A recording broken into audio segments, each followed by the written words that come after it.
नमस्कार। आज हम ज्योतिष के एक बहुत ही दिलचस्प और कह सकते हैं गहरी स्थिति पर बात करने वाले हैं। ये है कुंडली के चौथे घर में राहु का होना, जिसे हम सुख भाव भी कहते हैं।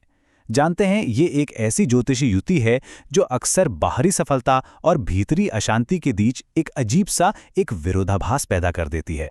अच्छा, कभी ऐसे लोगों को देखा है जिनके पास सब कुछ होता है? मतलब एक बड़ा सा घर, एक शानदार गाड़ी, हर तरह की सुख सुविधा, लेकिन जब उनसे बात करो तो अंदर से एक बेचैनी महसूस होती है।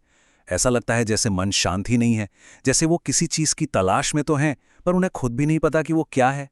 या फिर क्या कभी ऐसे लोगों से मिलना हुआ है जो बार बार अपना घर बदलते रहते हैं? या हो सकता है वो एक ही घर में सालों से रह रहे हों, लेकिन फिर भी उन्हें अपने ही घर में वो अपनेपन वाली बात, वो जो घर वाली फीलिंग होती है, वो महसूस ही नहीं होती। बस एक खालीपन सा रहता है।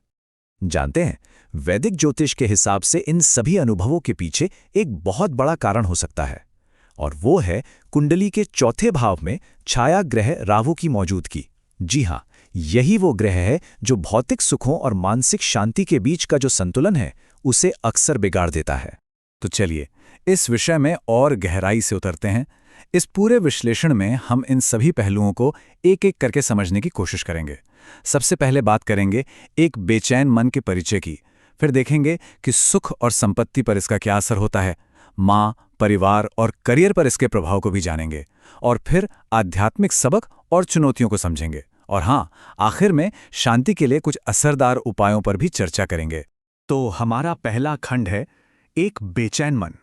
आइए सबसे पहले उस मूल संघर्ष को समझते हैं जो राहु की इस स्थिति से पैदा होता है। देखिए, ज्योतिष में चौथा घर हमारी नींव जैसा होता है। ये क्या क्या दिखाता है? ये दिखाता है हमारी अंदरूनी शांति यानी सुख, हमारी माँ, हमारा घर और प्रॉपर्टी, हमारा भावनात्मक संतुलन, और यहाँ तक कि हमारी गाड़ियाँ भी। मतलब असल में ये वो जगह है जहाँ हम सुरक्षा और शांति महसूस करना चाहते हैं। और अब सोचिए, इस शांति और स्थिरता के घर में कौन आ रहा है? राहु। और राहु का स्वभाव कैसा है?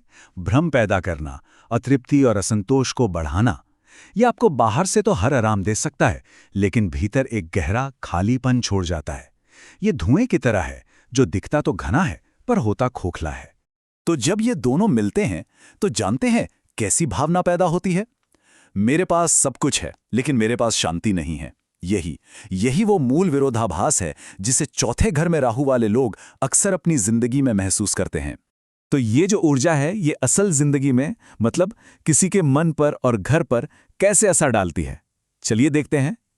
ये जो भौतिक लाभ है और उसकी जो भावनात्मक कीमत है, उसके दोहरेपन को समझते हैं। यहाँ किसी की भावनात्मक स्थिति के दो पहलू साफ दिखते हैं। एक तरफ आराम और एक लग्जरी लाइफ की बहुत तीव्र इच्छा होती है, और प्रॉपर्टी हासिल करने की जबरदस्त क्षमता भी।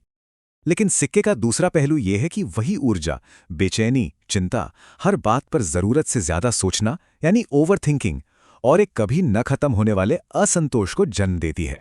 सच कहें तो मन एक बेचैन समंदर की तरह बन जाता है, जिसकी लहरें कभी शांत ही नहीं होती।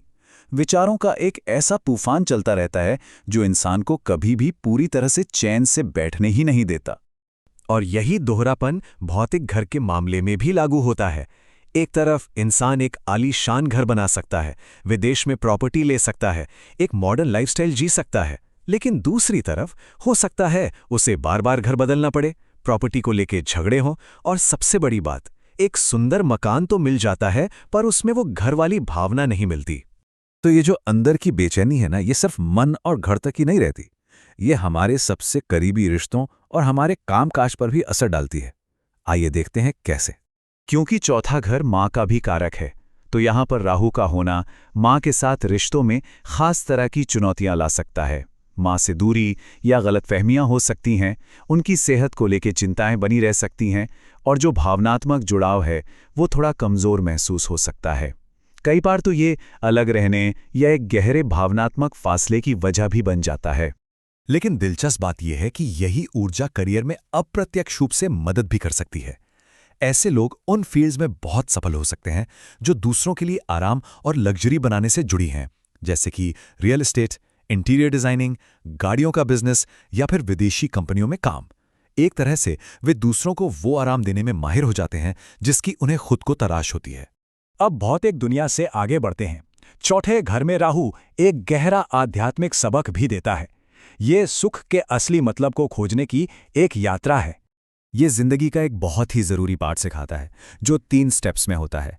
पहले स्टेप में इंसान भौतिक सुख सुविधाओं के पीछे भागता है, ये सोचकर कि सारी खुशी इन्हीं चीज़ों में है।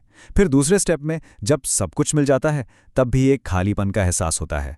और फिर आता है तीसरा और आखिरी स्टेप, जब सत्य का पता चलता है कि असली सुख बाहरी चीज़ों में नहीं, बल्कि मन की शांति में है। यही वो सबसे बड़ा सबक है जो राहु यहाँ सिखाता है कि अपने इमोशनल बैलेंस को साधना और बाहरी दुनिया से अपने लगाव को कंट्रोल करना सीखो। ये समझना कि असली शांति वो अंदर है, बाहर नहीं। चलिए, अब जब हम इस चुनौती को अच्छी तरह समझ गए हैं, तो इसके समाधानों पर भी एक नज़र डालते हैं। इस ऊर्जा को पॉजिटिव तरीके से संभालने के लिए कुछ व्यावहारिक और आध्यात्मिक उपाय मौजूद हैं।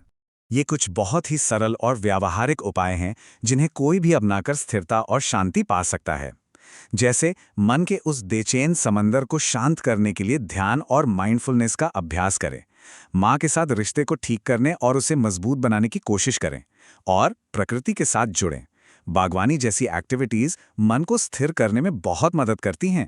इन व्यवहारिक तरीकों के अलावा राहु के प्रभाव को शांत करने के लिए कुछ पारंपरिक ज्योतिषीय और आध्यात्मिक उपाय भी बताए गए हैं। जैसे राहु के मंत्र ओम भ्राम भ्रीम भ्रौं सह राहवे नमः का जाप करना, दूध या चावल जैसी सफेद चीजों का दान करना और सोमवार को सेवा कार्य करना, ये सब फायदेमंद हो सकता है। लेकिन सबसे बड़ी आध्यात्मिक सलाह है, अपने भीतर के घर को मजबूत करें।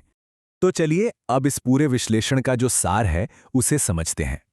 कह सकते हैं कि चौथे घर में राहु के 2 रास्ते होते हैं। आखिर में चौथे घर में राहु 2 बहुत अलग अलग रास्तों का विकल्प देता है और ये इस पर निर्भर करता है कि इंसान अपना ध्यान कहाँ लगाता है। अगर इस ऊर्जा को सही दिशा दी जाए तो ये प्रॉपर्टी में सफलता, एक शानदार जिंदगी और बहुत अच्छी इमोशनल समझ दे सकता है। लेकिन अगर इसे नज़रअंदाज किया जाए तो यही ऊर्जा पछतानी चिंता, कभी ना खत्म होने वाले असंतोष और लगातार पारिवारिक समस्याओं की वजह बन सकती है। और ये हमें एक अंतिम विचार पर लाकर छोड़ देता है। ग्रहों और जिंदगी के बीच इस गहरे संबंध को समझने के बाद कोई अपना भीतरी घर कैसे बनाना चाहेगा? ये जानना कि ये प्रभाव मौजूद है, हमें बस यही याद दिलाता है कि सबसे जरूरी काम पारी दुनिया पर नहीं, बल्कि शांति की अपनी आंतरिक नींव पर करना है।